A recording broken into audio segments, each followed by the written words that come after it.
So finally, we're coming back to the essential spiritual advice by the first Dalai Lama. So the verse we were on says, "Forget the endless materialistic pursuits and learn to accept whatever comes. The precious human rebirth has gained this once. Do not let it slip through your fingers. I urge you, use it meaningfully, apply it to the spiritual path." Okay, so at the beginning, forget the endless materialistic pursuits and learn to accept whatever comes. Whoa, that's hard. Because how have we been raised? You know, follow your materialistic pursuits. You know, be successful in the world. Have a good career. Have a nice house. Have, you know, a big bank account. Have a nice family. Go on expensive vacations. You know, this is what everybody's encouraged to do. You know, have a good reputation. Climb up the ladder and get promotions and you know, be successful.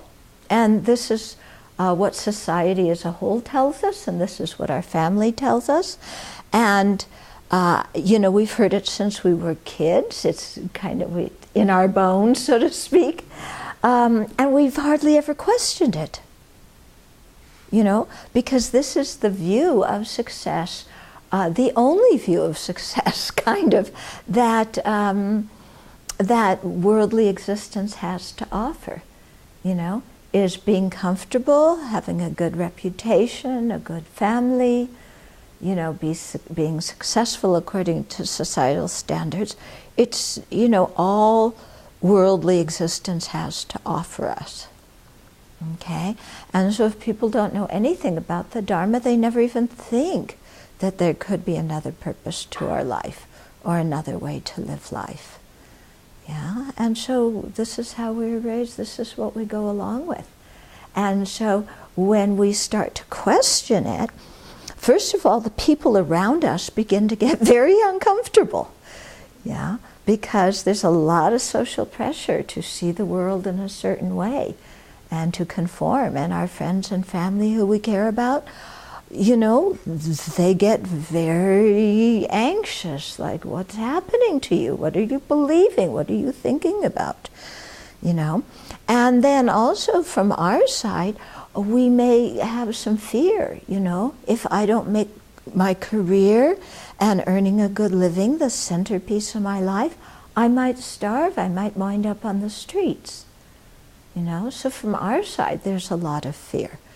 Yeah, or if I don't have a family, who's going to take care of me when I'm old? I'll be all alone, you know, living alone without anybody to love me or care for me. Yeah, so different anxieties could come up about, you know, well, what if I don't go along with you know, what we've been told.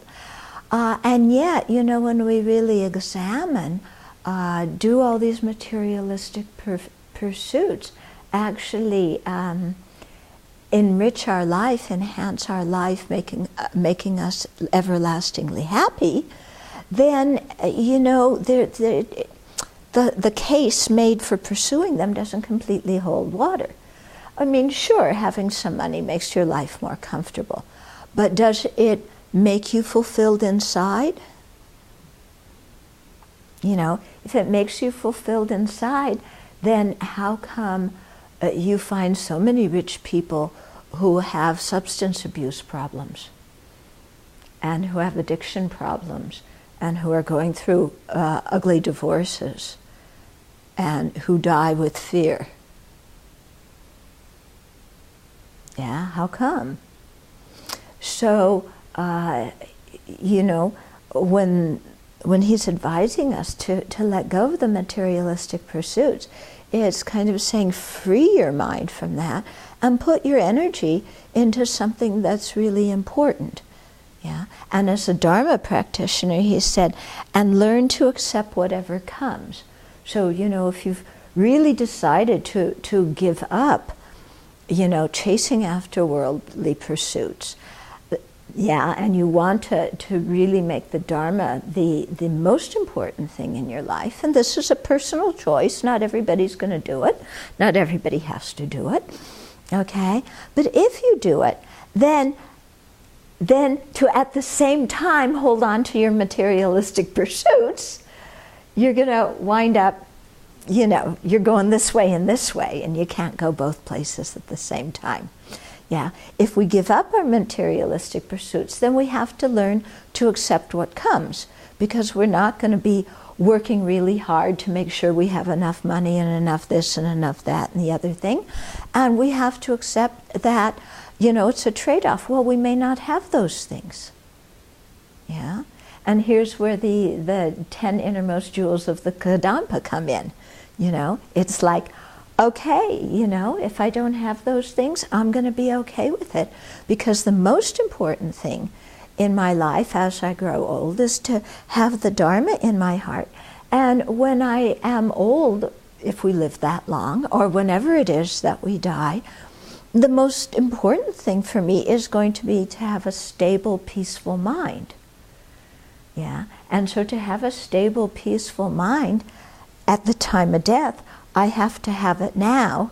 And if I'm always getting whacked out because part of my mind is worried about my material pursuits, then it's going to be hard at the time of death, because I won't have practiced just accepting things the way they are. Yeah, I'm going to want a comfy bed to die in, and I'm going to want, all the medical service around me, and I'm going to want this, that, and the other thing. Yeah, and that wanting mind is going to make our old age and our death very unhappy. Because as we age, we're still going to want to look young and healthy and exuberant, and the body just can't do that. Yeah. So to be able to accept what comes, to accept the aging process, to accept whatever our financial ability is, and we may not have the best medical care because we don't have the money, but to accept that and say, it's worth that trade-off, because I was able to spend my life really on the Dharma, and having that peaceful, happy mind is much more important to me now. Yeah. Because you can have a lot of medical care and, boy, not be very happy, not be very peaceful. Okay? So, we need to check our minds and our materialistic pursuits.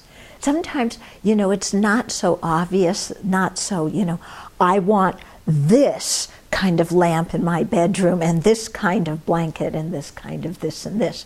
It isn't, or I want so much money or whatever it is. It's not necessarily that obvious. It could be, I would like a little bit of fame and recognition. Yeah, just a little bit, so that when I die, I know somebody's going to miss me.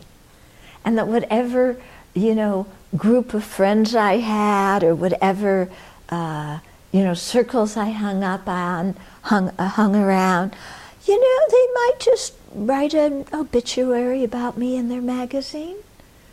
Yeah, and people will know all the wonderful things I did and feel a little bit of loss because I died. And then I can feel very comfortable, knowing, I had a good reputation, people approved of me. Yeah? Yeah, so we seek some recognition, some fame, You want, when we die, we want somebody on BBC to give the talk and say, oh, so-and-so died. Don't you remember the BBC talks they used to give? Yeah. So, to be on the lookout for the sneaky way in which the self-centered mind appears, and is always looking out, some way to bolster me.